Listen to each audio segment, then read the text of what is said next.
Jessica Reyes Ortiz, 8th grade, Union Academy.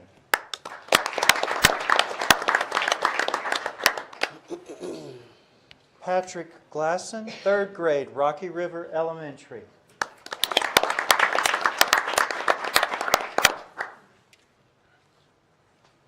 Summer Allen, kindergarten, Walter Bickett Elementary. Wow. All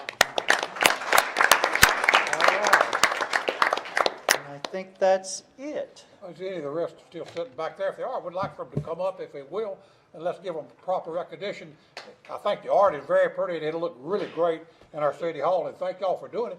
But if you're sitting there in the audience, come on up. If you want to bring your parents, it's all right. 5-minute speech. What? apparently that is it.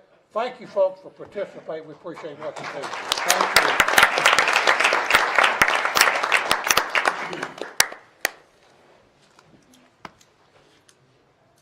Item 2, proclamation recognizing Central Academy of Arts and Technology, the wrestling team.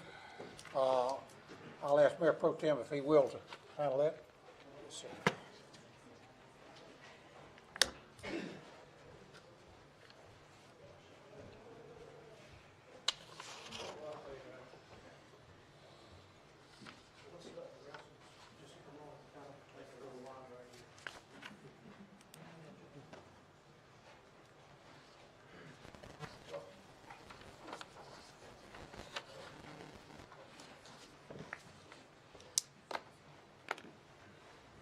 We are certainly glad to have you all tonight and wanted to read this official proclamation from the city of Monroe. Y'all are going to have to excuse my voice. I'm dealing with a little head cold and I can't hear out of my left ear. So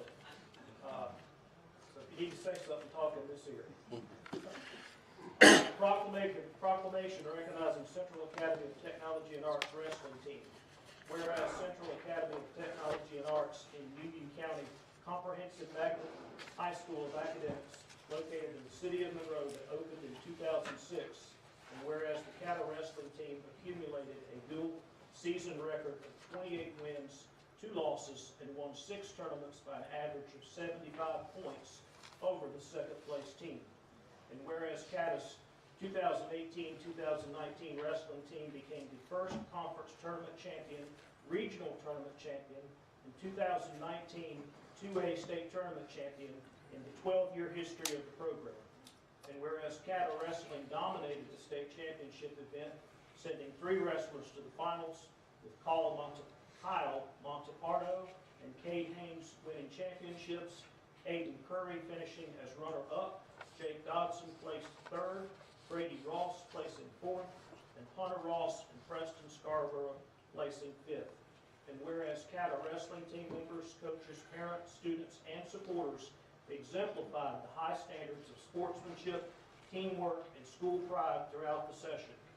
And now therefore I, Bobby G. Kilgore, by the virtue of the authority vested in me as mayor of the city of Monroe, do hereby proclaim the Cattle Wrestling team a vital part of the city of Monroe community and encourage all citizens to express appreciation and support for its accomplishments. And it is officially sealed this 5th day of March 2019. Great job.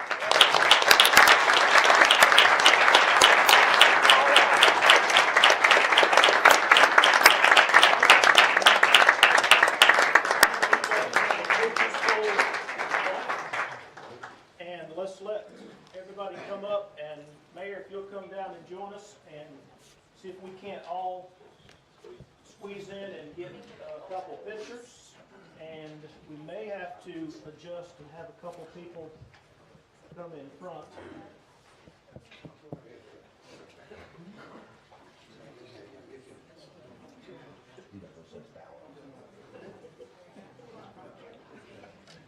Mayor, you in? I'm in. All in. And we want to get the clock in there. We can let. There we go. There.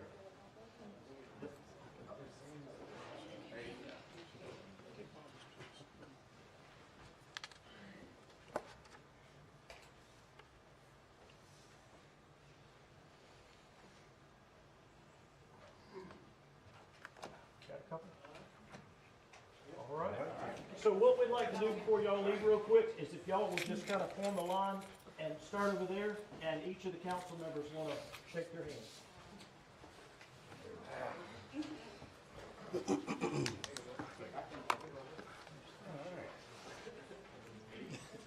think that will be something.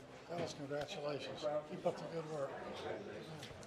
Congratulations to you. Good job. Proud of you. Every one of you. Congratulations. Good job. Worked hard. Good job. Congratulations. All right. Congratulations.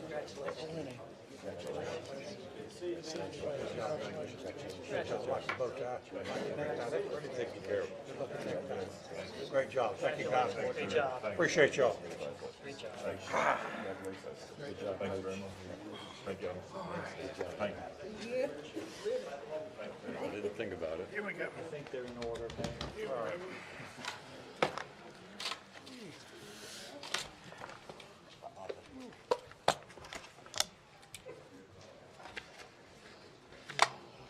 Okay, that takes us down to the consent agenda. At this time, we'll do the consent agenda. Mr. Faison. Thank you, Mayor, members of City Council, who use the consent agenda to consider items that are non-controversial and routine. The consent agenda is acted upon by one motion and vote of council. Items may be removed from the consent agenda and placed on the regular agenda at the request of a council member or citizen with the consent of council. The consent agenda contains the following items. Item number 3 is for the purpose of authorizing the tax collector to advertise the unpaid real estate taxes pursuant to North Carolina General Statute 105-369. As of February 11th, 2019, the unpaid taxes total $646,712. Item 4 is for the purpose of approving the 2019 audit contract with Martin Starnes and Associates, CPAs, for $74,275. Item 5 is for the purpose of approving 3 budget amendments, of which the first is to accept a donation in the amount of $2,000 from John Thomason for tree plantings. The second is to accept a donation in the amount of $150 donation from Atrium Health for activities and programs at the Ellen Fitzgerald Senior Center. And the third is to accept a $3,611.40 reimbursement from the Interlocal Risk Finance Fund of North Carolina for a 2014 Ford Interceptor that was involved in an accident on September 24th. Item 6 is the purpose of calling for 3 hearings. The first and second involve rezoning property by amending the Code of Ordinances sections 156.98 and section 156.106. The first of those 2 involve property located near the intersection of John Moore Road and Hickory Grove Road from Conditional District Dogwood Forest to Conditional District Dogwood Forest Amendment 1. The second of those is located at 2111 Stafford Street Extension from General Industrial to Conditional District Bridge to Recovery. Third call for hearing involves a zoning text amendment request to amend the Code of Ordinances sections 156.124 E15, table titled Dimensional Requirements in the CA-0 District. Item 7 is for the purpose of accepting the donation of property from J.R. Shute Company, LLC, needed for the redevelopment and expansion of the Center Theater by approving an offer to purchase and sale agreement, and there's no cost for this donation for the city. Item 8, for the purpose of adopting an ordinance and amends and replaces Chapter 131, Monroe Regional Airport Rules and Regulations, and revises City Policy MA-01, Minimum Standards for Commercial Aeronautical Activities and Fixed Base Operations. Item 9 is for the purpose of approving the inclusion of sidewalks on the NCDOT Concord Avenue Bridge Replacement Project at an estimated cost share of $127,568, which is 30% of the total project cost that totals $425,228. A formal municipal agreement involving Monroe and NCDOT for this project will be brought forward at a future date. Item 10 is for the purpose of approving a change order with D.H. Griffin in the amount of $133,600 for demolition of 320 and 322, 330 East Franklin Street due to discovery of asbestos. The site is located adjacent to the city's Science Center construction project. Item 11 is for the purpose of awarding a contract to IPI Fire Protection for the design and installation of a fire sprinkler and alarm system at Fire Station 5 in the amount of $125.14. Item 12 involves minutes and reports lettered A through M. Item 12A involves disbursements from the City Council's discretionary fund. There was one disbursement by Councilmember Billy Jordan to Union County Community Action in the amount of $3,000. Item 12B involves financial reports for February 2019. And as a summary, I'll highlight several fund balance amounts. The total fund balance is $28,563,016 as of February 5th. A few subsets of that total fund balance are fund balance reserved by policy, which is $10,106,000 and change. The unassigned general fund balance is $5 million and change, and the total assigned fund balance is $2.1 million and change. There are 11 sets of minutes lettered 12C through L, and 12M is summary of contracts awarded, change orders approved, and city manager's settlement of claims. There are 24 contracts for the period totaling $260,000 and change, and there were no claims settled for this period. Item 13 is for the purpose of amending two chapters of Monroe's traffic code. The first is 13A and involves Chapter 75, Schedule 1A, speed limits by revising the road description to properly describe Maple Hill Road after this road was split as a result of the construction of the Monroe Expressway. The speed limit of 45 miles per hour remains unchanged. The second item, 13B, involves Chapter 76, Schedules 2 and 5, to reflect the modifications to an existing accessible space and the addition of one parking space on the south side of Jefferson Street, just east of Beasley Street. Item 14 is for the purpose of approving a change order from CDM Smith in the amount of $36,000 for additional engineering services associated with the design of utility relocations that are required for the project on Pindale Avenue involving a culvert replacement and road widening. Item 15 is for the purpose of adopting two resolutions. The first is to provide an exemption from engineer qualification-based selection processes pursuant to the Minnie Brooks Act for two sets of requests for proposals involving environmental site assessments. First is for the city-owned property or city-owned land described in the Winchester redevelopment plan, and the other is for unspecified sites strategies for residential properties located in the Winchester Neighborhood Overlay District. The purpose of the action is to allow the city to solicit proposals, make selections based on the proposal costs that are less than $50,000. The second is to express appreciation and to commemorate the retirement of Mr. Keith Ulrich, who has achieved 25 years of service with the City of Monroe. Item 16 is for the purpose of approving January's tax releases in the amount of $1,002.57. These releases were created by a change or reduction in value for the City of Monroe by the Union County Tax Assessor. Item 17 is for the purpose of approving the distribution of funds from the Utility Fee Grant Program to cover the cost of connections located at 344 and 350 East Village Drive in the amount of $10,368 as requested by the Monroe Union County Community Development Corporation. Mayor, members of the City Council, this concludes my summary of items placed on your consent agenda. Mayor, Council, before you move and approve it, because of the fact that the Inquirer Journal is changing their publication schedule, it looks like you would need to amend the item for tax releases, item 16. So what we would suggest is that you pull item 16 and one day forward or back. Looking at the item 1. Sorry, item 1. That would be amending the dates for the Inquirer Journal publication to moves it then, I think, the next day, the 15th. So it'd be to April 15th as opposed to April 14th because they were changing their publication schedule. So what we would suggest is that you go ahead and approve the other items and then make that change to the tax releases. Move to approve the items with the exception of the information inquiry general for tax releases. I'll second. I have a motion and a second. Any comments?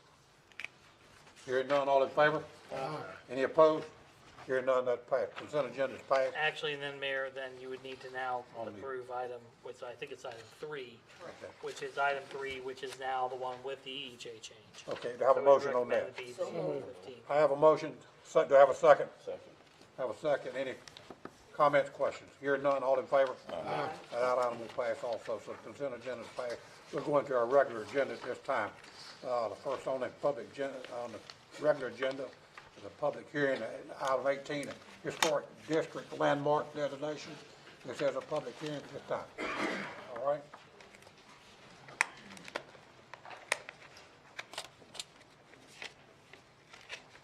Good evening, I'm Carrie Mendler with the Planning Department. Tonight I'm presenting a historic landmark request for the Ashcraft Garin House located at 304 East Houston Street.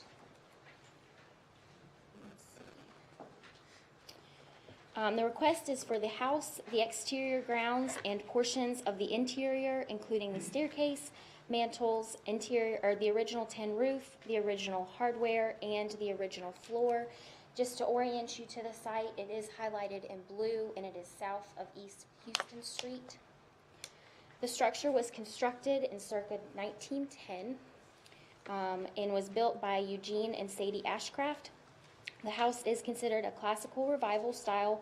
The house is a two-story frame dwelling with an L-shaped plan. The main block of the house is covered with its original tin shingle roof.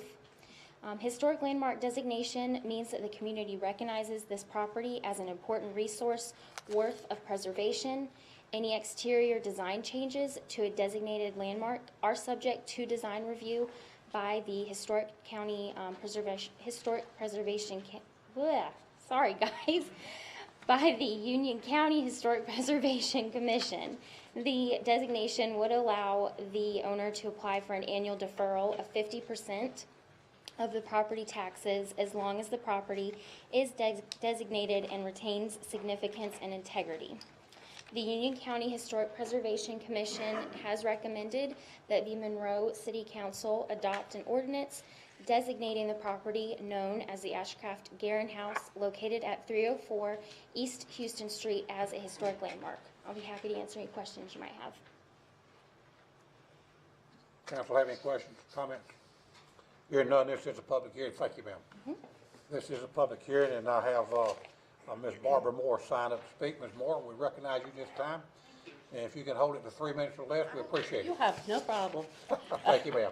I just wanted to endorse the fact that the Historic Preservation Commission met. We reviewed the application and determined that it met all the criteria for designation as a historic district, as a historic property, and we are recommending and support a landmark designation for the Ashcraft Garin House, 304 East Houston Street, Monroe, North Carolina. Thank you. Thank you. I also have Mr. John Dickerson sign up to speak. Mr. Dickerson, would you like to speak, sir?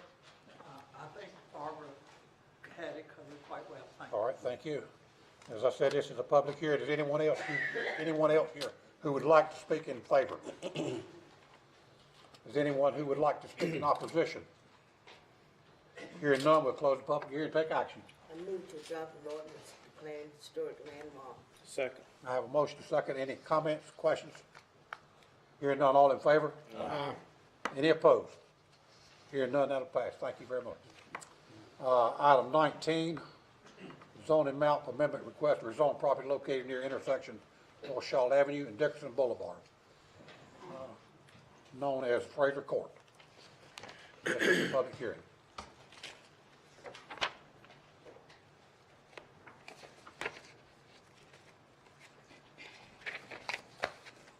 Good evening, I'm Carrie Mendler again.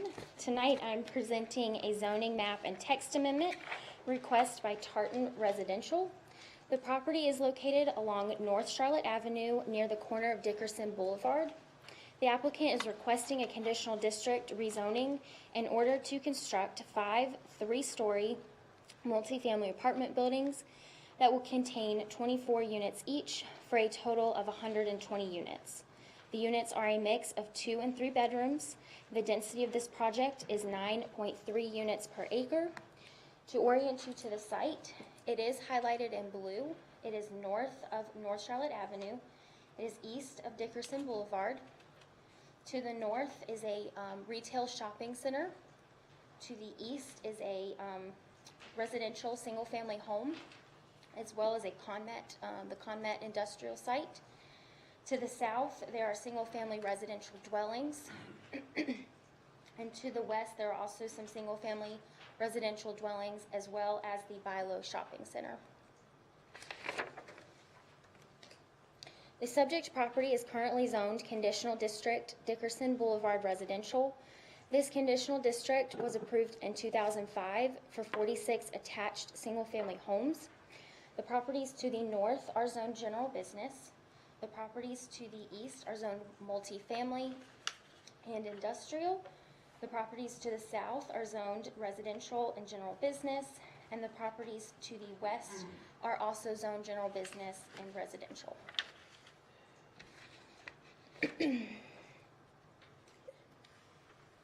The applicant is requesting the conditional district in order to develop the subject property for a residential apartment complex.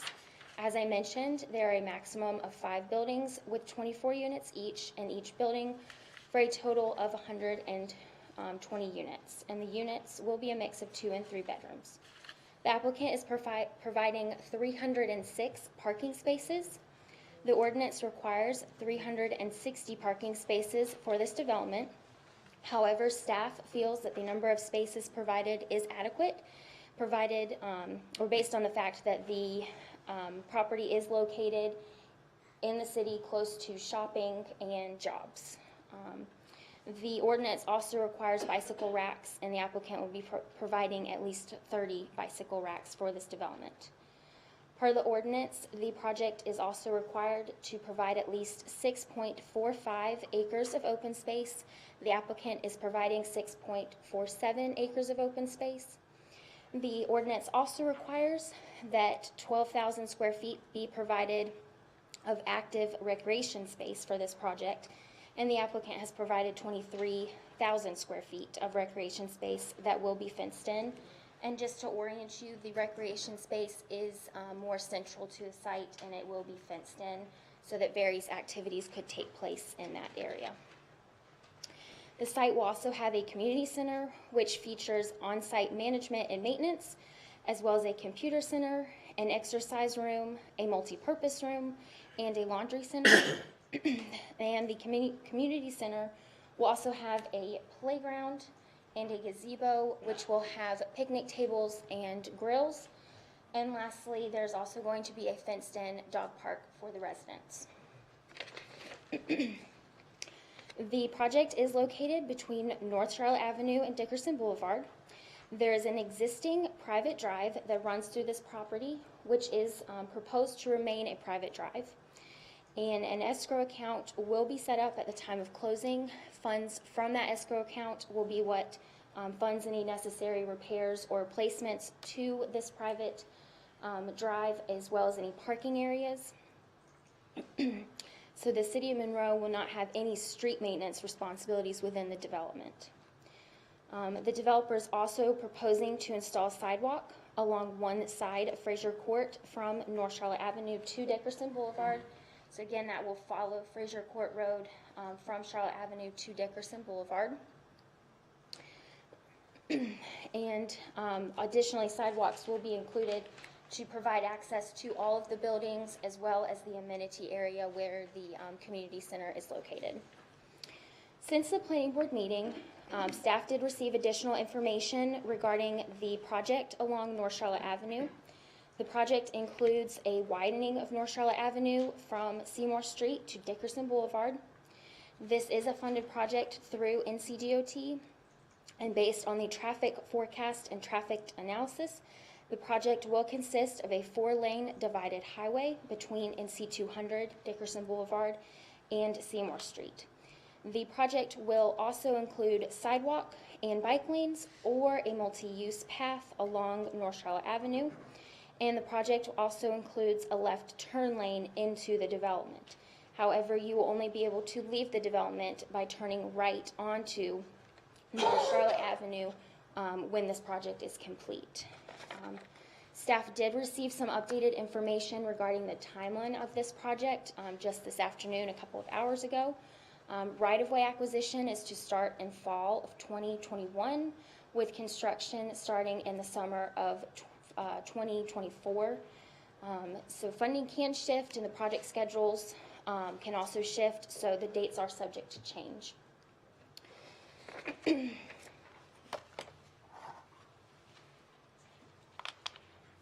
The applicant did submit a landscape plan. The ordinance requires multifamily projects provide a 50-foot landscape buffer in order to screen the project from adjoining land uses. The applicant has provided a landscape plan that includes a mixture of large maturing deciduous trees, shrubs, and evergreen trees in order to satisfy the intent and spirit of the ordinance. Additionally, the applicant is installing a 6-foot tall privacy fence along the east and south property lines, as well as along the residential parcel on North Charlotte Avenue to the west. Additionally, a streetscape buffer is provided along Charlotte Avenue as well. And just to orient you, the 50-foot landscape buffer will run along this eastern property line, as well as the streetscape buffer along Charlotte Avenue, and then this residential parcel that fronts Charlotte Avenue, there will be a landscape buffer and a fence installed there as well.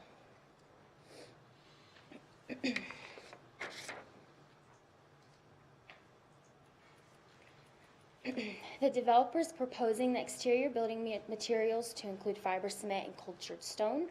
The units are a mix of 2 and 3 bedroom units. The living space for the 2-bedroom units is 952 square feet. The 3-bedroom units will have 1,189 square feet of living space, and each unit features 2 bathrooms and washer-dryer hookups. Each unit also has an outdoor patio with additional storage space off of the patio. So these are the elevations that the applicant has submitted, with the cultured stone on the first floor, and then the second and third floor have a mix of horizontal and vertical fiber cement siding. These are the floor plans for the 2-bedroom and 3-bedroom units, as well as a 3D rendering of what the project is proposed to look like. The community center will also feature cultured stone on the lower half, with a mix of the horizontal fiber cement and vertical fiber cement siding. This is the interior floor plan of the community center. As mentioned, it will have an exercise area, a laundry center, residential computer center, multi-purpose room, on-site maintenance, and an on-site management. And then here is a 3D rendering of what the community center is proposed to look like, with one of the apartment complexes in the background. This development falls within the following school districts: Rocky River Elementary, which is currently at 75% rated capacity; Monroe Middle School, which is currently at 77% rated capacity; and Monroe High School, which is currently at 87% rated capacity. The applicant did hold a neighborhood meeting at the Hampton Inn, located on Roland Drive, on December 13th, 2018. Approximately 5 individuals attended this meeting. The applicant also filmed the meeting and put it on his website for those who are unable to attend. Additionally, a rezoning notification sign was posted 10 days prior to the public hearing, and an official rezoning notification letter was sent to the adjacent property owners located within 150 feet 10 days prior to the public hearing. The land development plan indicates this area as the community corridor. The community corridor generally covers most of US 74 and areas adjacent to intersecting major streets. The area serves as a primary conduit to downtown and the spine of the community with critical connections to major employers. Priority uses in the community corridor include multifamily residential projects, and the allowable density is 4 to 10 units per acre. The Planning Board did recommend approval of the rezoning with the condition that sidewalk be provided along Charlotte Avenue. Since the Planning Board meeting, staff did receive updated information regarding improvements to be completed by NCDOT. Since the funded project will include sidewalk or a multi-use path along North Charlotte Avenue, staff recommends approval without sidewalk being installed along North Charlotte Avenue by the developer. However, if NCDOT decides not to do the sidewalk, there is a note on the site plan that the developer will install the sidewalk. I'll be happy to answer any questions you might have. One question, you said at the community meeting, we only have 5 people in attendance. Yes. Okay, these homeowners in that 150-foot perimeter? There was one homeowner in the area, and then the rest, I believe, were business related to businesses in the area. And their reaction was? The business owners or business-related individuals, they seemed excited about the project and ready for a project like this. The homeowner did have concerns about traffic, the number of people that would be in this area, potential crime, and things like that. And it's proposed, you say, for 2024? The construction? Yes, construction of summer 2024. Have you had very many people to call into your office? I have not had any other phone calls other than the one individual who was at the neighborhood meeting, and we've been in contact with her since pretty much the beginning of this project. Did you have any letters coming in opposition or for? No. Okay. Any other questions? Thank you, ma'am. Okay, this is a public hearing, as I said. I have some people that have signed up. I will take them as in order as they have signed, and I'll ask you, if you will, to hold it to at least to 3 minutes, if you can, if you will, please. That way we'll give everyone a chance, opportunity to speak that wants to. The first one I had signed up is Jeff Carroll, is that correct? Jeff, at this time we recognize you, sir. If you will, your name and address for the clerk for a record, please. Mayor, before Mr. Carroll begins, one thing I do want to note, this application did see some material submitted by, I believe, some of the neighbors that was provided to you. I want to make sure for the record that everyone understands that that material was taken back up from you because state law requires that if there are written statements or other documents concerning something like this, it has to be provided to the clerk 48 hours ahead of time or 2 days ahead of time before the proposed vote, and then that will be delivered to you. It was not provided, therefore it had to be taken up. We apologize for any inconvenience on that, but unfortunately our friends in Raleigh have set the law up in a way to make sure that you don't get, if the items don't get to you 2 days ahead of time, they don't get to you at all. So the citizens involved may be able to talk about what they would have had in that document, but they unfortunately cannot provide it to you. Is that information provided so that the residents are aware of the policy? I'm not aware, but I think it's state law is pretty clear on that, and they did not submit anything to the planning board when they considered it as well. Even if it's not provided to them, I would say that the laws are very clear and on that. We can talk with the planning staff on whether or not it would need to be out there in any other fashion except for an application. It's something that wouldn't necessarily be out there because the application itself is just, here's the application, the instructions on doing it. It doesn't talk about what happens at the hearing process, but that's something that if you wish we can look at, but the citizens still, of course, have the right, as you had said in your rules of procedure, they all have the right to speak, and there's no limit on how many of them speak. They're limited to 3 minutes per person, but they can tell you the same information as well. Okay, Mr. Carroll. Thank you very much. My name is Jeff Carroll. I live at 4301 Horseshoe Bend Drive in Matthews, and I'm the president of Tartan Residential. And I'm here with my 2 development partners, Jason Young, stand up, Jason. is our general contractor, who also will be an owner, and also Bob Hughes. Bob Hughes, the property management specialist, he also will be an owner in this project as well. Thank you for the opportunity to address you. Fraser Court will consist of 120 apartment units, consisting of 2 and 3 bedroom units, as Carrie has set forth. Our target market is workforce housing. Workforce housing is 30% of all U.S. renters are considered workforce housing renters. They earn more than 60% of area median income and typically earn less than 100% of area median income. As such, they tend to live in older 20, 30-year-old Class B or Class C properties. Normally, there's no new construction that is being built for this market segment. We've come up with a development program where we're able to build new units for this segment. Our workforce housing will be financed with tax-exempt bond financing. A couple of things with tax-exempt bond financing: escrows are required for replacements not only of roads but of roofs and siding and windows and all.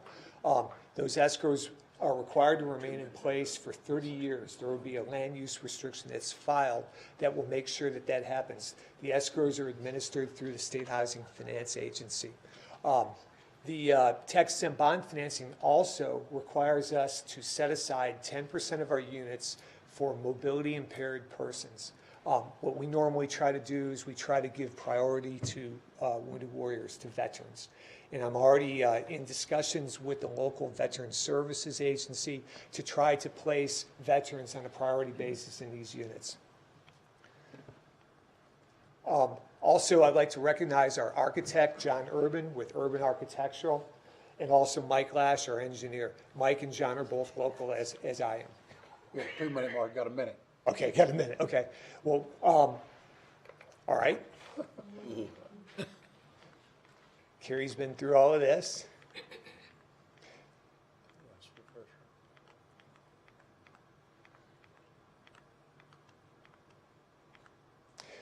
There's been some discussion about the improvements on Charlotte Avenue. That's been an ongoing inquiry that we've had going in with NCDOT. As of last month, Sean Epperson with NCDOT, he's the division project team lead, told us that they expected the right-of-way acquisition to begin in 2019, and that construction would begin in 2021. Apparently, as of today, they're saying it's going to be a couple years after that. In either event, Sean confirmed to us that this project is a funded project and that it will happen. In either event, though, there's enough. He's out of time. Time is up, sir. Okay.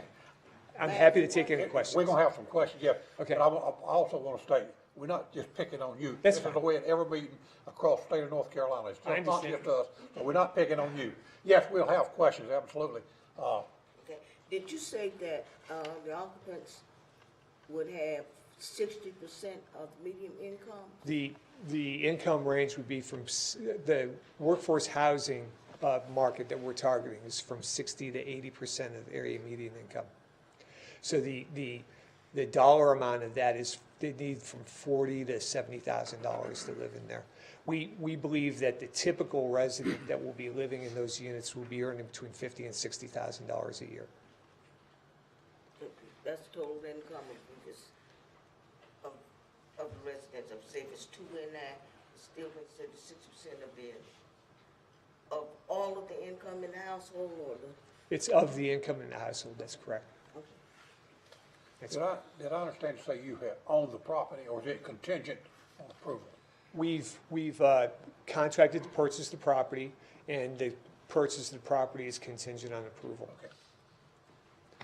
We have a funding in place as well already, too. I have a question, Mr. Carroll. Yes, sir. Have you spoken to the residents around to make sure that the property is not going to be an issue for the apartment buildings going up? I know there's been some concerns about the height of the apartments infringing on the privacy of the existing homes in the area. Right. I've made, since September, I've canvassed the area pretty thoroughly.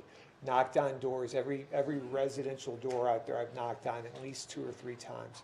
I've spoken to most of the residents in the area, including a couple of the residents that are here this evening.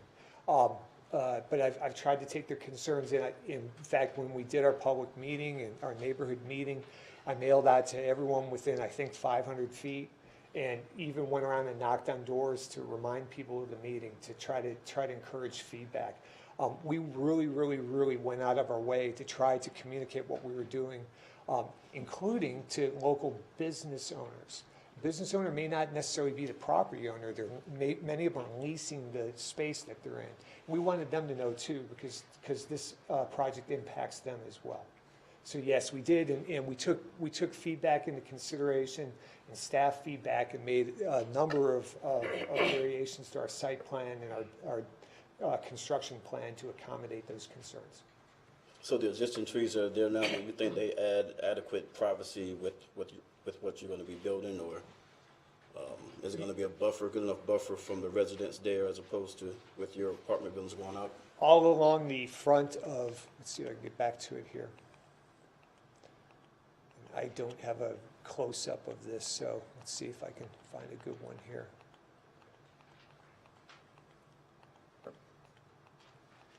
I'll take it from this.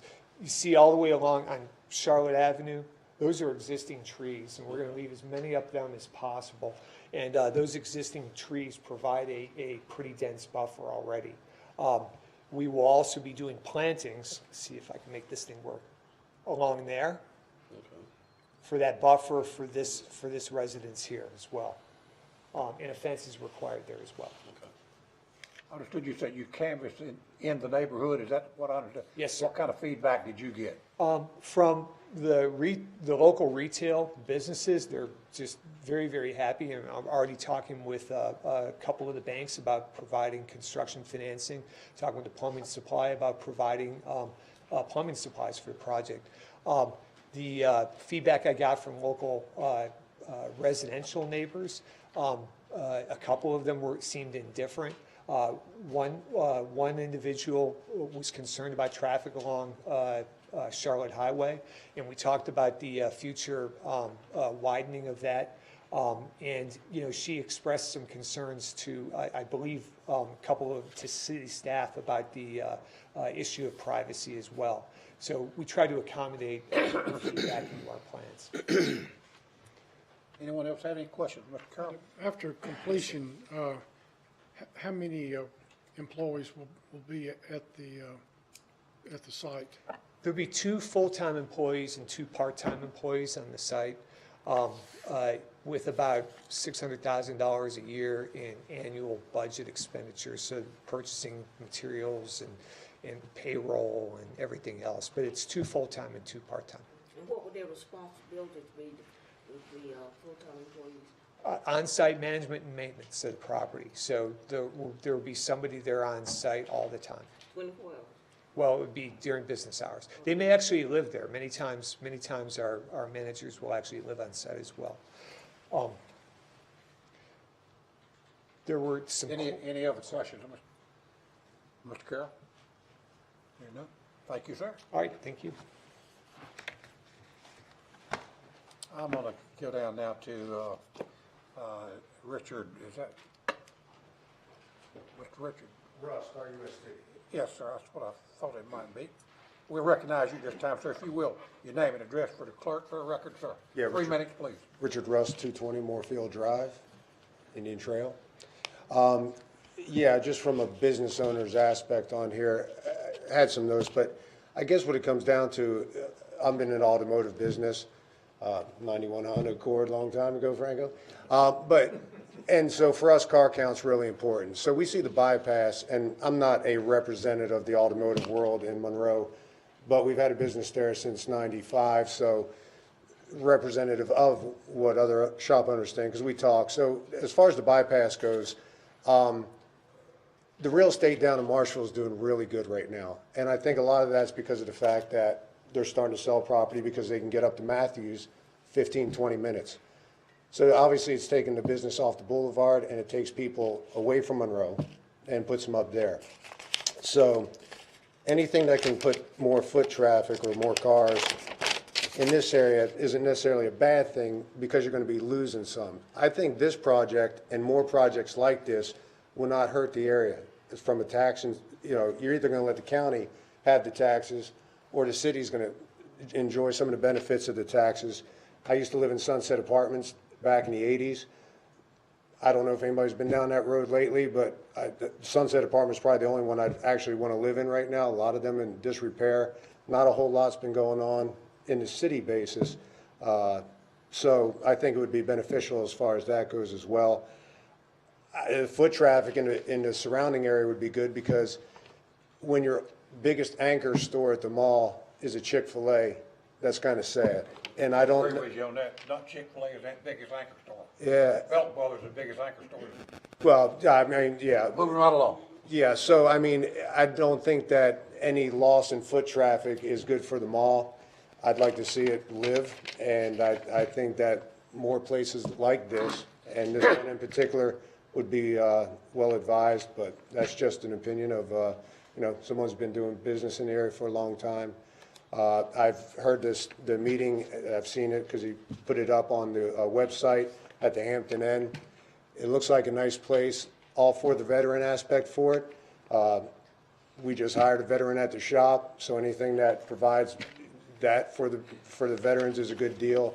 I know Jim Anderson up at Veterans Affairs probably has a waiting list of people that he could recommend that would love to get into a situation like this. So anyway, just some thoughts. But thank you for your time. Thank you, sir.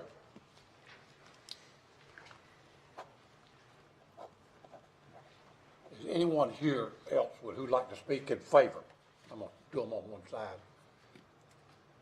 Not anyone who'd like to speak in favor? Okay. At this time, we'll go who would like to speak in opposition. And I have some signatures for that. I recognize Mr. Don Hinkle at this time. Don, if you will, give us your name and address for our record, please. And 3 minutes, and if there's some questions, we'll ask. All right, I'm going to preface it by the rest of the neighbors didn't want a public speak, but I am going to speak for Gina Merle Ferguson at 1820 and Dennis Threadgill. I can't give you 3 minutes for each one of them. Right. I just wanted to let you know that I'm not, it's just not a single. I understand, and Dennis Threadgill's 1860. Yeah, I understand, and that's great. I just didn't want you to think I was picking on y'all. This is the way it goes all the time. Good evening, Honorable Mayor and City Council members. My name is Dawn Johnson, 1818 North Charlotte Avenue. I'll be speaking for the neighbors. We are here to beg you to deny the rezoning of this property located at Charlotte Avenue near Dickerson. The reason for our plea is to deny the rezoning request is almost triple the density of the property currently zoned. With the height of the units, it will be a huge encroachment, invasion, and intrusion of our privacy, especially our backyards, as the balconies and windows of the second and third story units will provide direct sight into them. I cannot stress this fact enough. The increased density would result in many people, which would create a great deal of noise, traffic, and crime. We've all been in our homes for over 50 years, and this is what we worked hard for, a quiet neighborhood for retirement, certainly not an invasion of our privacy and peace of mind. I am aware of the traffic construction of 2024-25. We as affected neighbors are not against the development of the property as it is currently zoned for conditional district 46 single-family attached units. The current zoning is already a big difference from the general business. The current zoning is within the community corridor density and not an encroachment of our privacy and a better fit for our neighborhood. We are a diverse pod of business, industry, homes, worship, and childcare. We take pride in our quiet neighborhood. The proposal to rezone to 123-story high-rise apartment units would upset the balance and cause enormous friction. Both planners have confirmed to me that it's the same exact property, and as of June 2005, the minutes state that it is 11.029 acres, meaning the zoning density would be 4. The rezoning request would be over 10, which is over the community corridor density. We already have 6 large apartment complexes within a half a mile to 1.3 of our location. Most might say you could just move out. Those phrases are said with blinders on. We've been here for over 50 years, and we are retired and on a fixed income. I spent my career as a public servant trying to make our community a better place. It would be financially impossible for us to be able to relocate and have the all-brick homes that we have worked hard to have. This proposal would cause a negative impact on the value of our property and, on our belief, the reduce of the quality of our neighborhood. There are 31 apartments, 28 built in the city of Monroe approved. I don't think we're deficient. There are many parcels available that may better fit this ill-fitted apartment complex in the middle of our single-story, single-family dwellings. As you will see in your density on packet page 422. So esteemed council, you are elected to represent your constituency, and I and we, as part of your constituency, ask in closing that you vote against the rezoning to protect those directly negatively affected by it. We have entrusted you to make decisions that would be in our best interest, those of quality neighborhoods, smart growth, and not short-sighted complexes to make money. Okay. How about Ms. Dawn? Dawn, or Ms. Hinkle? Maybe some questions. Okay. Question or comments from Ms. Hinkle? Hearing none, thank you very much. Anyone else here who would like to speak in opposition? This is the time. Okay, we'll close the public hearing and take action. Motion to adopt a resolution approving land development plan compliance. Or I'll give you a motion again. I didn't hear it. It's the Said resolution. motion to adopt a resolution approving land development plan compliance. Okay. I have a motion. Lynn has made a motion to adopt the resolution. Second. I have a motion and a second. Any comments? Hearing none, let me ask the question. Now, the motion on the resolution, that's to change the additional district to residential, is that correct? No, sir, it's the first one is, it's the land development plan compliance resolution that's required. So you do that first, and then the next would be to, if you approve it, then, well, either if you approve or disapprove, then you shall have the ordinance to amend or deny the zoning map. Okay. I have a motion and I already have a second. Any comments? Hearing none, all in favor? No. Any other? No for me. Two nays? No. Three. Three noes. Okay, raise your hand on the nays, please. All right, I got four, okay. Motion fails, Mayor. Okay, motion fails. Okay, now, we don't need to do. Well, then, no, you actually, then it's, you could still have a resolution, it's depends on if you need the resolution denying land development plan compliance, if there's a motion for that. If there's nothing else, then pretty much it's done. Okay. I mean, if anyone wants to, you're not required to. Are they not required to do it the other motion? Well, it's Mayor, we would advise you that if they're gonna take any action to approve or deny the zoning map change, that you have at least a motion on the land development plan compliance. You've already had the one to approve it, turned down. We would suggest you then have a motion to approve the resolution denying land development plan compliance. Okay. Is it necessary? We would suggest it is because of the fact that under 168-383, it does require a consistency statement, but it's before you would, and yes, because you're rejecting the zoning amendment, so you are required to do it under 168-383B. So if you're saying that you're going, if the intent is to reject the rezoning, you still have to do the consistency statement. So yes. So I think if the intent is to say no to it, then there needs to be a motion to approve the resolution denying land development plan compliance. Okay. So that would be then for one. So that would be the second part of this B. No, so this would be actually A, the or in A. That's B. I'm looking at the staff report. I have B. Yeah, that could be, I think it may be written, this is, hold on. It would be, yeah, the second part of B. I'm sorry, I'm reading it from the staff report as opposed to the agenda. Okay, so, and if that motion is made, then it basically puts the future people with interest in this on notice that this is not something that the city council thinks is in harmony with the community. That would be correct. May I make a motion to adopt resolution denying land development plan compliance? Okay, I have a motion, do I have a second? Second. I have a motion, second, any discussion? Hearing none, all in favor? All opposed? Okay. Mayor, you need that if there's the nays raise their hands or anything, because if not, I don't have any then opposition. then if it doesn't have any opposition, then it's considered a yes vote. So that was 7-0. Okay, yeah. Did you get that, Madam Clerk? Okay, do we need to go any further? Yes, you do, sir. You now need to either, D. yeah, yes, that would be C on yours. All right.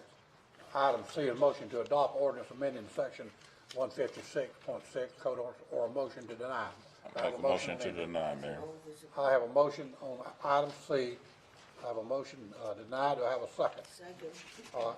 All in favor? Any opposed? Okay, so that you get that 7-0. And that is all you D. need to do. You don't need to do D? You don't need to do D. Okay. All right, that item failed.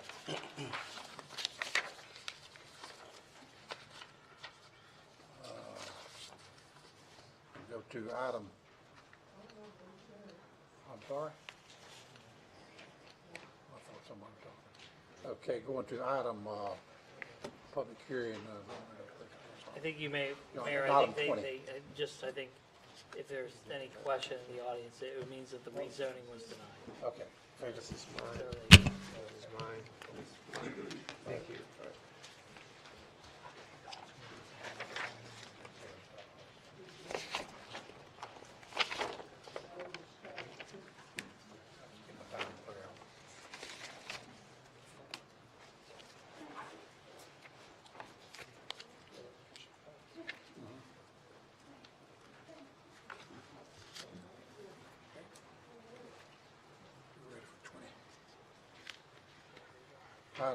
Item 20, zoning map amendment request zone property 410 John Street from residential high density to Carolina District. what I always try to do. Additional So district. then I look at things like, Item 20. Good evening, Mayor and Council. Doug Britton, Planning Department. Tonight I'm presenting a zoning map amendment and text amendment request by William Massey for the property located at 410 John Street.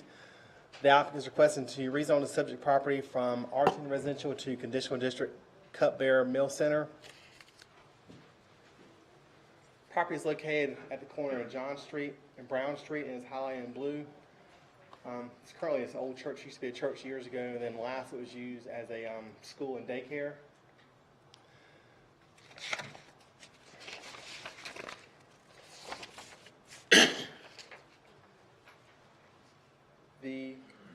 All the surrounding properties are zoned R10 single-family residential. Like I said, it's located at the corner of John Street and Brown Street. The owner is requesting a conditional district in order to utilize the existing structure on the property as a commercial catering business / community meeting center. The applicant intends to provide commercial catering services as well as a facility for meal preparation and meeting spaces for churches, private schools, the community, Meals on Wheels, and the homeless. This is a site plan of the area. This is the, I guess we call it the old church building, and then in the back is the newer building, and then behind that is the concrete parking area. These are some photographs of the property. That's the original church building there, and then the bottom shows that would be the rear of the new portion. And here's a closer up of that picture as well. The applicant intends no improvements for this site. The land development plan indicates this property is traditional development area.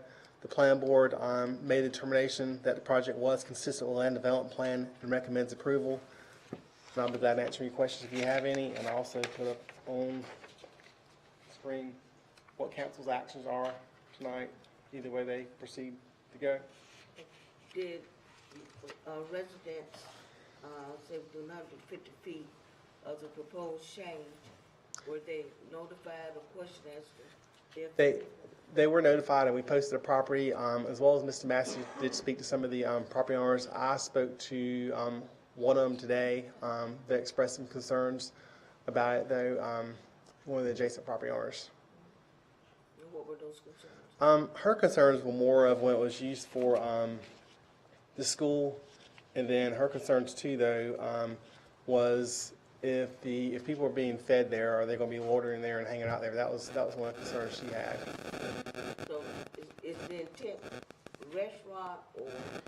No, it's not a restaurant. I mean, and Mr. Massey can better explain than I can, but he's going to, from my explanation and speaking with him, it's more of stuff that's going to be going outside the facility, but he does intend having, being able to feed people inside the facility. But the facility is limited in space and limited in parking though. And then I know he did speak with the Baptist, the pastor of Friendly Baptist Church though, and they did get authorizing permission to use the overflow parking because, their parking lot backs up to his. And I think it's kind of something that's probably been used over the years between the two anyway.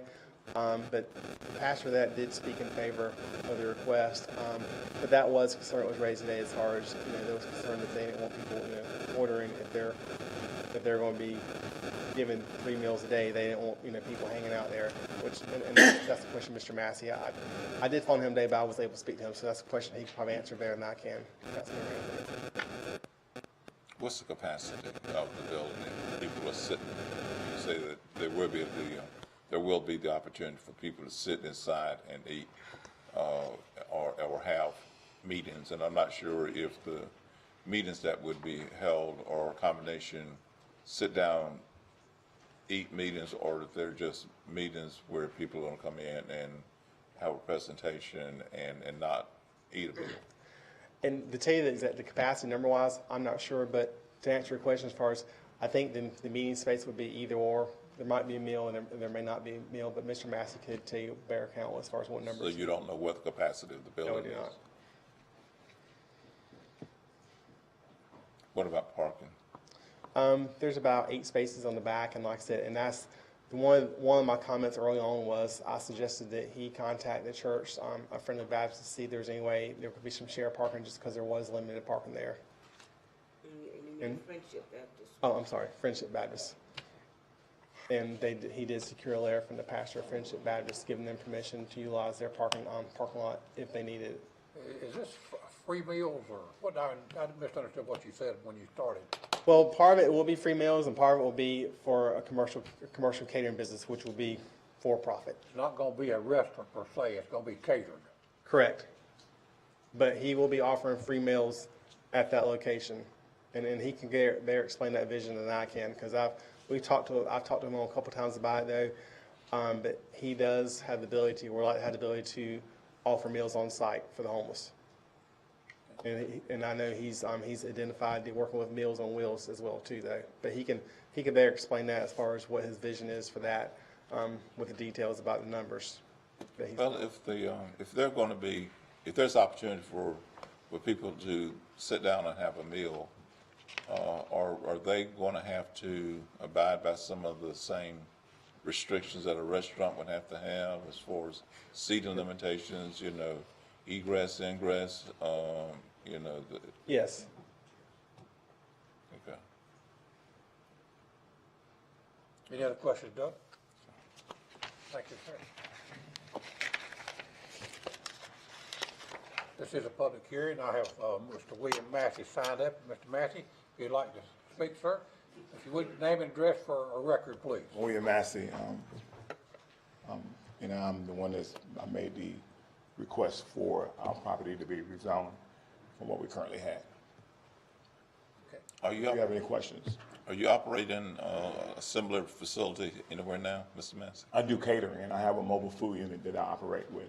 But I've always, from the beginning, from when we just had our school, that I work with different ministries and help prepare food there. 'Cause we have a commercial kitchen that is from everything from the grease trap outside, everything is totally commercial in our whole building. And so we've always used that facility to do different things to help community, feed people, close the streets off, do different things in the community. We've always done that. We've been doing it for years. And so one of the biggest things that we ran into was that, and with the city, that it could not be a restaurant, and it's not a restaurant, but it is a meal center. We do meetings there, but we feed people do come in and eat. They do take out. We've done fundraisers and served and stuff like that. So that's what we've always done. And so we'll use it also as our commissary for our mobile food unit as well also, because I have a mobile food unit. Why was it necessary to make this request? Is because you're going to stop using it for your school that you were using? We cook for our school, private school. We still have our school. What we did, we just collaborated with our church and we moved our school to our church like that to really help. And that was going to be able to kind of reduce our expenses as a whole. But I cater and I'm currently covered, you know, and I'm currently licensed to cater, and I'm covered under a restaurant already. So but if I have my own commissary, I can cover my own self. And so that's one thing that I can do because I cater, and I'm on the preferred list also for the Ag Center to cater as well here in Union County. So I do catering as well. So basically it's gonna be for food prep, and, you have an intent of helping to feed the homeless? I always do. I work with Pastor Leak. You know, when Pastor Leak do his thing for the community, I'm there. When we close off the street, Pastor Leak comes and they help us. They support us what we do there. So we work hand in hand. So that's what we do. And the school is now in? Our school is at a church, right? And so we're preparing meals there. And it has to be inspected by Union County Environmental Health. So we have to meet all the criteria for that, and we will. That won't be an issue there, but it'll be inspected by that. As a school, it didn't have to be inspected, but it has to be inspected because now we'll be doing catering, so it'll be inspected. And we know what kind of grade we know what it has to happen. Do you know how many people you could accommodate, say, for a meeting or? Yes, but I'm thinking, and I know that we'll have, when the fire department comes in, which they already come and inspect our building anyway. But, you know, we'll do at least 50 people, 50, 60 people, like that.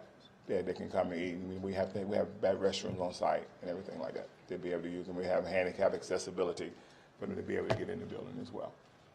And then I need to get a letter, and I gave it to the city from Friendship Baptist Church. That gave us permission to use their parking space. And we always say, well, we got something going on. They say, okay. So, and then we kind of work hand in hand. We've always done for the years that we've been there. What about your hours of operation when you're there and you're, you know, preparing? It's not an everyday. It's not an everyday thing. So it may be twice a week, it may be 3 times a week, but a lot of times it'll be prep, and it's really as people call us in need, and that's the biggest thing. So it's not going to be that you're there Monday through Friday or Monday through Sunday. It's not like that. Okay, and typically it would not be late at night where it would interfere with the peace and quiet of the residents. No, sir. And of course, since you're working with the church, what you do, I'm sure that you will coordinate with the church's calendar and to keep them from. Oh yeah, our lines of communication has always been open. So we communicate with each other what we need, what we want to do, and what we're doing. We've always had an open line of communication. Oh. Okay. Any other questions? Hey, none. Thank you, sir. Oh, just a minute. I'll be right with you. Is anyone else here who would like to speak in favor? Ma'am, did you want to speak? Yes, I got here too late to. Well, you're fine. Sign up. No, you don't have to. If you want to, are you here to speak in favor? Kind of against. Okay, well, okay. I'll get to you in just a minute. I seen you raise your hand. I just wanted to recognize you. Okay. Are there anyone else who would like to speak in favor? Hearing none, is anyone here who would like to speak in opposition? We recognize you at this time, ma'am. Yeah. Okay, I'm Rose Little. Can I come up? Yes, ma'am, please do. Rose Little, Ms. Little, is that it? Rose Little? Rosalie Little. And your address, please. 1900 Patton Avenue. I'm in Charlotte, but I have property in Union County, right next to 410. And I had some concerns because of I didn't know what the total purpose of the cupbearers was, and I thought it was going to be mostly for serving homeless. And I had a concern because I had a squatter in my house that it's not occupied, but I thought I had secured some things in there. Nothing that I could tell of was taken, but somebody was living in there. And my concern was if you allowing a lot of homeless people to come from any part of Monroe, that they're going to be squatters. If they're going to get, breakfast, lunch, and dinner, they're not going to walk back to where they live.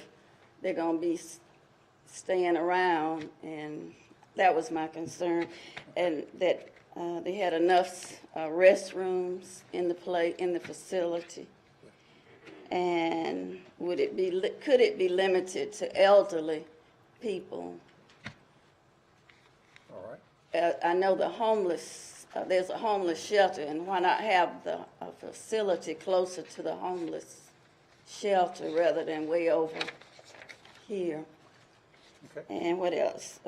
What other activities be offered, or is it just on a need basis? You know, like somebody said, well, we got a lot of homeless people that need food, and can you accommodate them? I'd like to know more of the structure of the cupbearers, and that's all I'm gonna say Okay. right now. Council have any questions of the lady? Thank you. Thank you, ma'am. Thank you. All. Has anyone else who would like to speak in opposition? Hearing none, we'll close the public hearing. Take action. Question, ma'am. With some of her concerns, could Mr. Massey be allowed a few minutes? Yeah, absolutely, to answer her absolutely.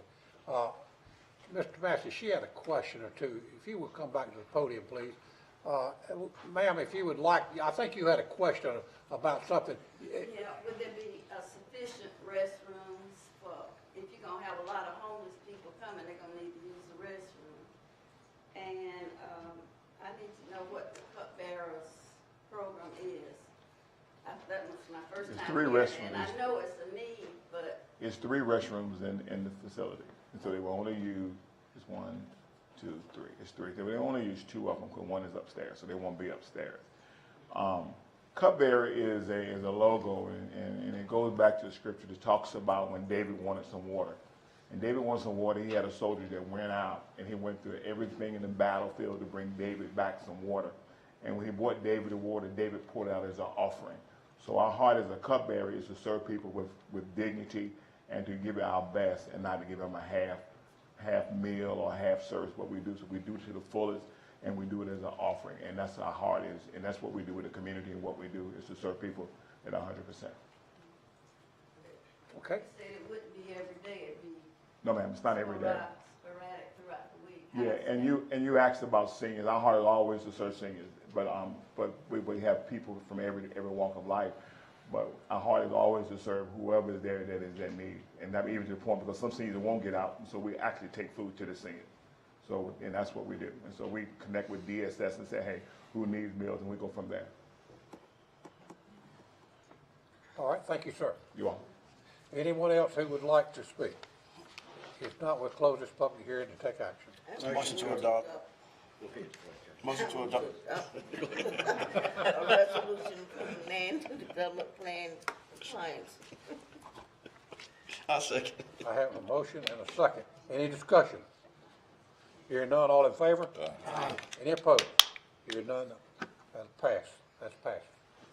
All right, item 21. No, 20C, you gotta do C now. That's right, I'm sorry. Motion to adopt ordinance amending section 156.106 of the Code of Ordinances. Second.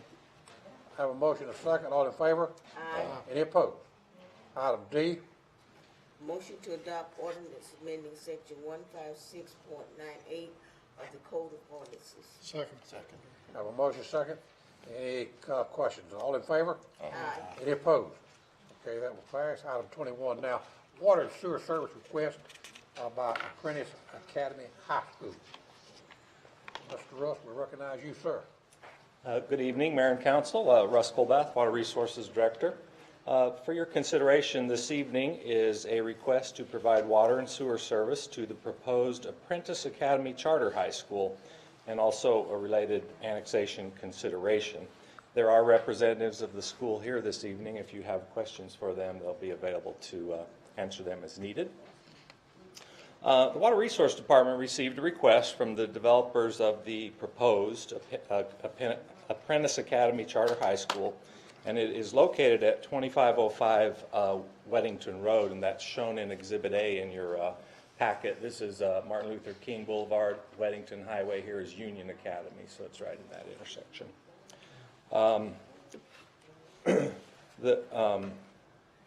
Due to the time constraints on the school, they're desiring to open their doors August 2019. The building permit process is already underway through Union County. Also, some of the state permitting for erosion control through NCDEQ.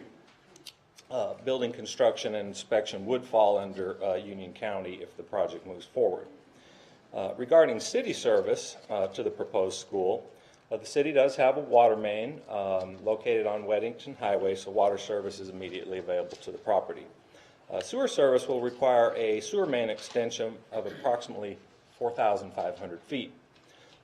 Based on the city's sewer master plan, we would require the first 1,900 feet to be upsized from the minimum size, which is 8-inch, to a 15-inch size. This is to serve potential future development in the topographic basin, primarily to the west, reaching all the way to Rocky River Road. So there's quite a bit of land still undeveloped in that area that could be served.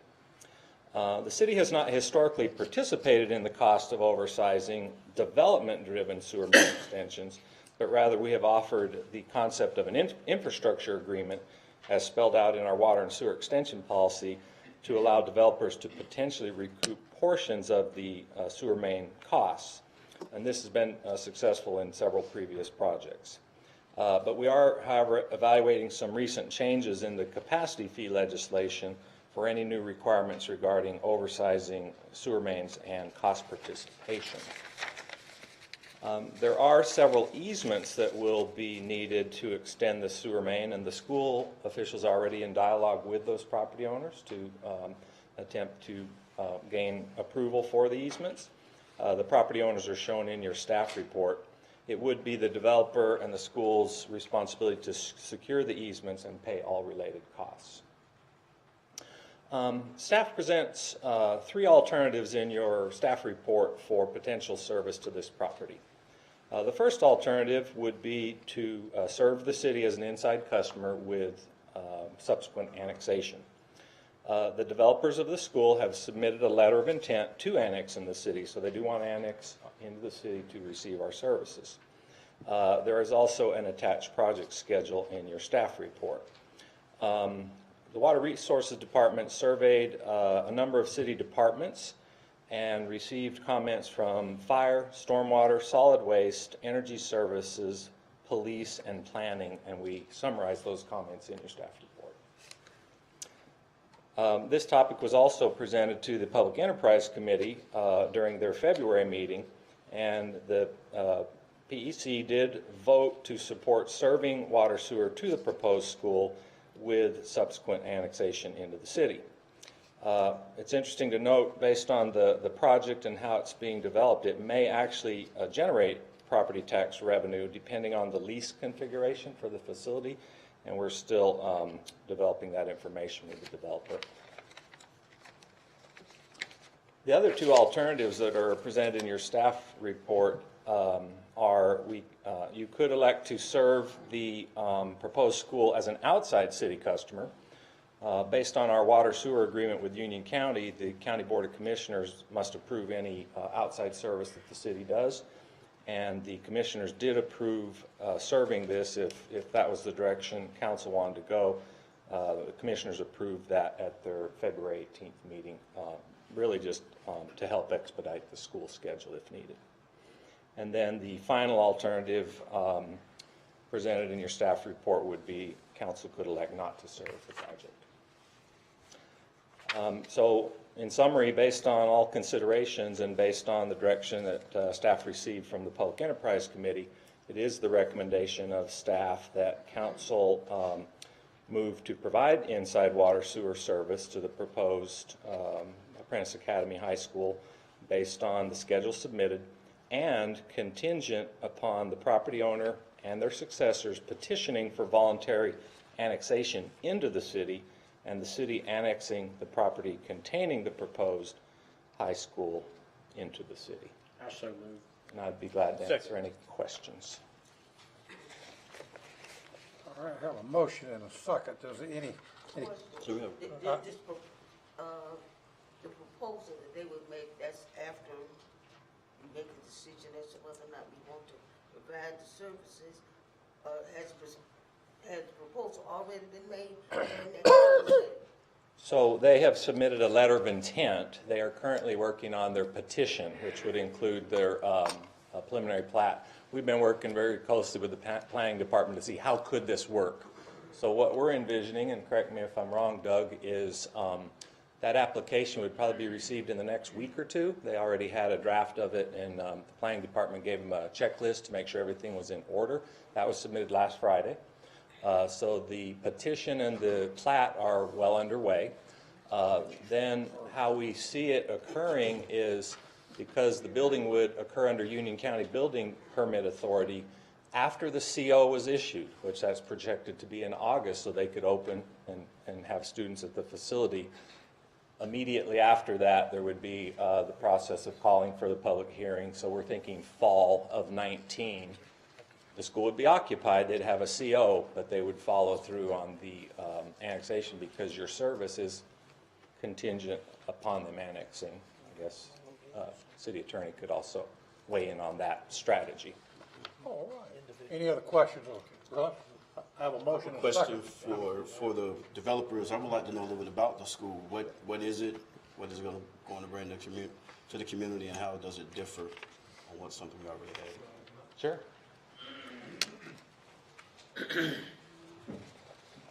It's interesting, I've been getting flyers at my house about what they offer, but I'm going to let them speak because I'm kind of in that geographic area, so they have been marketing the school, and I'll let you. Name and address for the record, please. Appreciate it. Scott Brand. I'm actually out of Salt Lake City, Utah. So you need the full street address and everything? Yeah, I need an address for it. Okay, it's 3115 East Lion Lane in Salt Lake City, Utah. But the school, it's actually been organized by a local group here in North Carolina. It's an apprentice academy. They will provide the students of that school the classes and coursework to obtain a normal high school education and go on to college if needed, but they also apply additional apprenticeship skills like electrician, HVAC skills, a lot of plumbing, a lot of skills that some young men and women in the area may not be able to achieve. They may not have the desire to go into college, but they may want to, out of high school, have those type of skills and be able to go immediately into a job supporting that. So it's something that is of a high demand in the area. It's an alternative approach in addition to the normal education process that they would get to really help serve the community. And they're receiving already quite a bit of demand from the young students in the area to apply for the program. The student population will be, can students from Monroe attend the academy? Yes, students from anywhere in the county would be able to attend the academy. Now, how does this program differ from the career readiness program already offered by the UCPS?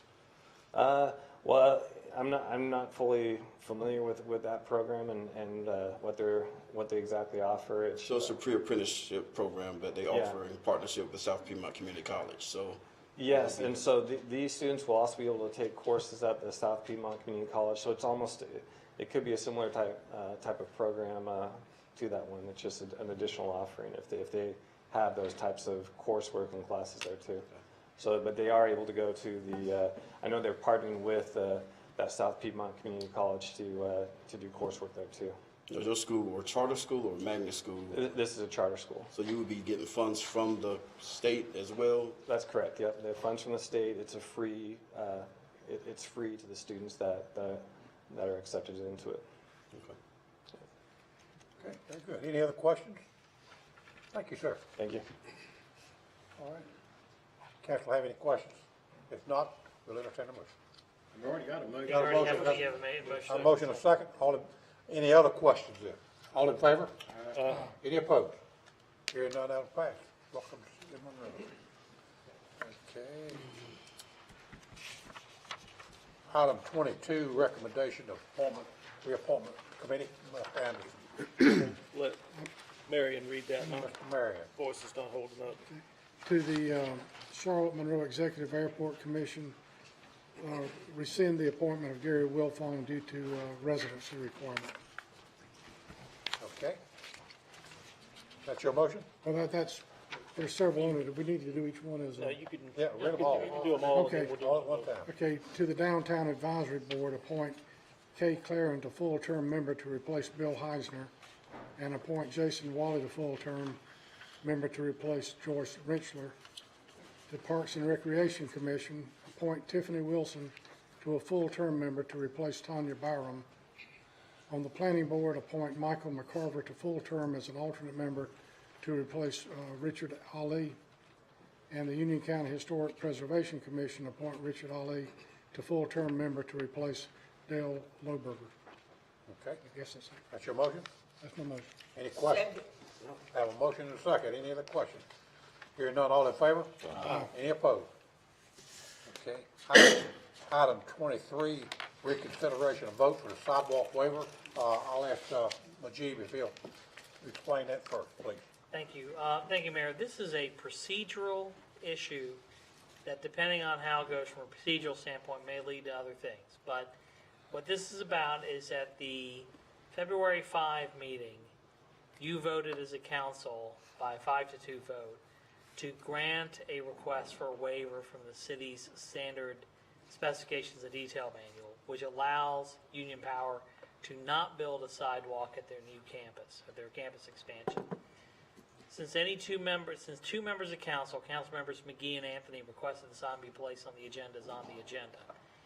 What the issue is for a motion for reconsideration is, and to enable council to reconsider that vote, a member that voted for the item has to make the motion to reconsider. That would be only Mayor Kilgore, Mayor Pro Tem Anderson, council members Holloway, Jordan, and Keziah. If any of them make a motion to reconsider, then any other member can second it, and then council can determine what they want to do.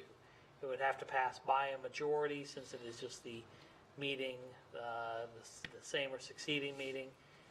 But the key is this: if you wish to reconsider, only 5 members of the council can make that motion, and the others can second it. And if it is approved, then you look back at the item as if you're back to where you were on February the 5th to consider whether or not you would approve it. But if no one makes the motion to reconsider, then this ends. We move to the next item on the council agenda. If a motion is made and not seconded, the motion will die for lack of a second. And then if the motion is approved, then there's a discussion, as I said, about the item, and it goes from there. But happy to answer any questions about the procedure. I know it can be a little confusing, but I'm happy to answer any questions anyone has before council takes any action. Can I make a statement? I have a question. Mayor, that's The reason we asked, it was real confusing, and people really didn't understand, how the vote was going. Conversation after the vote, people thought they had voted one way, but actually they voted another. I don't know if it's the language or what. So I want to give people the opportunity to actually understand what we're voting on. Okay. Okay, it's on the floor. Do we have a motion? I make a motion that we reconsider the vote for sidewalk waiver request by Union Power Cooperative, Mayor. Okay. I have a motion. Are there a second? Okay, we second? yes, any member can second. Second. I have a motion and a second. Any other discussion? Now we're ready to vote. I would request that it would be explained in such a way that it's not confusing. I think I've explained it, but I'll explain it again. The motion to reconsider, if it is approved, means that you discuss the waiver request again. If it fails, then nothing happens and council goes on to the next item on its agenda. What was the recommendation from Public Enterprise? The recommendation of the Public Enterprise Committee was to deny the waiver request. But council can take the recommendation and do what it wishes, and by a 5-2 vote, after several, I think, other attempts, voted to grant the waiver request. So the PEC voted to deny the waiver request. The council voted to grant the request. Now, the PEC granted unanimously, or wasn't that unanimous? I believe it was a unanimous vote, yes, sir. But that was before council then acted, and council by a 5-2 vote chose to grant the waiver. Okay, so yes means we deny it. Well, at that time, but I would note that at that time, the yes was to the motion to grant the waiver. So the motion at that time, if you voted yes for that motion, it meant there would be no sidewalk. But that's getting us away from the point of you have a motion to reconsider that's been made and properly seconded on the table. Any discussion about the sidewalk is not relevant until you've made a decision as a council on the motion to reconsider. All right, now we have a motion and we have a second. Does everybody understand that? So what we're fixing to vote for now is It's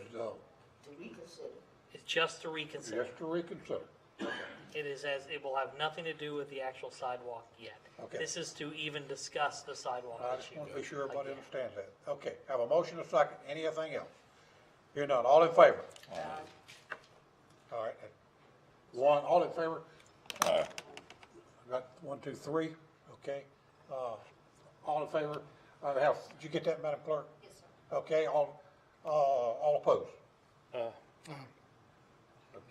Motion fails, the motion reconsideration is denied. Okay, we'll go to item 24, resolution supporting North Carolina, a resolution, I want to say that twice. It is a resolution supporting North Carolina's current public alcoholic beverage control system.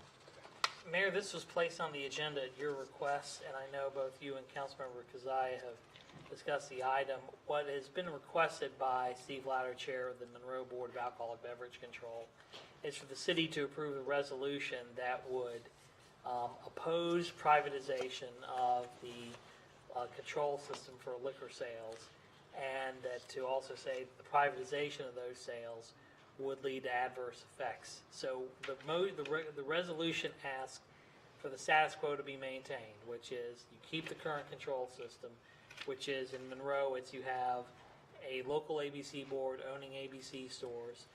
You have that in Indian Trail as well, and you have that in Wingate, and that's the same way all over the state. Each city, or sometimes some cities and counties consolidate, they control alcohol sales in their particular area.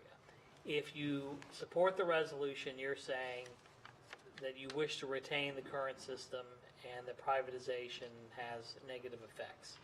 Now, the reason this has come up is that your legislative agenda did not take a position on privatization, but you said you did support a system of liquor sales that maintains a local referendum about the decision to sell, preserves local control over the location and density in outlets, and preserves the local revenue stream. There's currently a bill pending in both the House and Senate that's an identical bill that puts into effect changes suggested by the Program Evaluation Division of the General Assembly. And in the staff report, it lists about 7 recommendations. Quickly, what they are is they would require a mandatory merger of ABC systems in a county if there's 2 or more systems. And then they would do several other things, repealing the need for purchase transportation permits, which if you buy enough liquor, believe it or not, you have to get a permit to take it. It would also require the ABC Commission to work on having independent contractors for distribution. They would allow special orders of liquors not on the approved ABC list. It would allow ABC boards to charge delivery fees for liquors delivered to businesses, and allow local governments the option to open ABC stores on Sundays, and it would allow ABC stores to have in-store liquor tastings. The report does not mention privatization, and the bill does not mention privatization. What we understand in talking to our delegation, specifically Representative Brody, who's helping lead the effort on the House side, is that it is unclear if privatization would go forward, but there may be some changes. But in response, other than what Siri just said, in response, we've been asked to approve the resolution, and we would communicate the city's position to our delegation. But I just want to note those are the issues. The resolution does talk about the issues that are out there, specifically the distribution of funds in the city. In fact, I believe we received about 230-some thousand, I think, last year in funds from distributions for liquor sales. And there's no question there's nothing in the bill that suggests that would be altered. It is not clear that if any attempt moved towards privatization that would be altered. We would, of course, work to ensure that regardless of what system was set up, that the funds that the city receives would be either held harmless or protected from any changes. However, we are, of course, at your will, and depends on what council wishes to do, and we'll be happy to communicate the council. One thing too, Majid, is that the possibility that they would want to put the control under the county rather than the city, right? Well, it would actually require force consolidation. We'd create a new board. So, for example, Indian Trail, Monroe, and Wingate would all become one board. So it may not be in the county so much as it would be required mergers. So it would essentially be a county thing, and it's not clear yet if it would be run by the county or if it would be run by the state or how it would be handled. So that's pretty important to they get the message that our guys do a good job, and the manager is sitting right there, Mr. Hinkle. There's nothing wrong with our system. There may be some things wrong with some others, but ours works, and I really want staff to get behind this to make sure they get the message, okay? Does the league have a position on this? The league does not have a position on privatization. The league's position is what you approved in your agenda, which is that it supports a system of spirituous liquor sales that maintains local referendum about the decision to sell, preserving local control of the location density of outlets, and preserves the revenue stream. The league has made it absolutely clear they do not take a position on privatization. Well, I make a motion we support the resolution, current public alcohol beverage control system. Okay, I have a motion. Second. I have a motion second. Any discussion, comments? Hearing none, all in favor? Any opposed? Hearing none, that resolution will pass. We'll go to item 25 now, public comment period. I have Ms. King signed up. Ms. King, we'll recognize you at this time. Thank you for your patience. Glad to have you with us. Thank you. Glad to be here. So I have 3 minutes. I'll try to be fast. I know it's late. Thank you, Mr. Mayor, members of council. My full name is Michelle Juba King, and I reside at 802 East Franklin Street in Monroe. I'm a local citizen who, like you, cares about honoring and preserving the history of the city of Monroe. On February 18th, I was provided information from an anonymous individual detailing CSX transportation plans to close the yard at 100 Smith Street in Monroe. Further, that CSX had plans for demolition of the Century Oil Depot. Monroe's had its share of rumors, but this is pretty significant. This parcel does not exist within the Historic District, and to date I've not heard back on plans the Historic District Commission might take outside their jurisdiction to confirm CSX plans for closing and demolition of the depot. Following an inquiry to City Manager Larry Faison, both he and the Planning Director, Lisa Stywinter, have stated, and I quote, "I have no personal knowledge of potential development or development of the CSX train depot." Quote, "The planning department is not aware of any CSX plans to demolish the old train depot." Mr. Mayor, just because we're not aware doesn't mean it's not happening. I thank Mr. Faison and Ms. Stywinter for their responses, but the question remains, will CSX close the yard and proceed with plans for demolition of the train depot? According to the State Historic Preservation Office in Raleigh, this building is a local historic landmark, and that is a good thing. As I understand, to alter a local landmark, the owner, CSX Transportation, will have to get a certificate of appropriateness, COA. State statute requires the approval of COAs for demolition, but the local commission can delay the demolition for up to 1 year. During that time, local preservationists can rally to the cause and find a new owner or location for the landmark. I'm here tonight to ask you, Mr. Mayor, members of City Council, to assert means necessary to confirm with CSX their plans to close the yard and demolish the depot. Further, if the allegations are proven to be true, I would ask that the city make information available to the public, to the community, within a reasonable period of time on its efforts to preserve this place in history. Mr. Mayor, members of City Council, thank you for your time and for your understanding. Thank you, Ms. King. I hadn't heard that, and I don't know if anybody else has, but certainly I thank the council. I think I can say this, and of course, if the council wants to, whatever. I would ask the city manager and his staff to check in to see just what the status is, and let's find out just where we're at on that. Does the council have anything they'd like to say? Thank you. Thank you very much. We'll certainly check on that. Anyone else here who would like to speak to the council? Public information time. Hearing none, we'll close that, and we're going to go into closed session. Thanks everyone for coming. Appreciate all you work.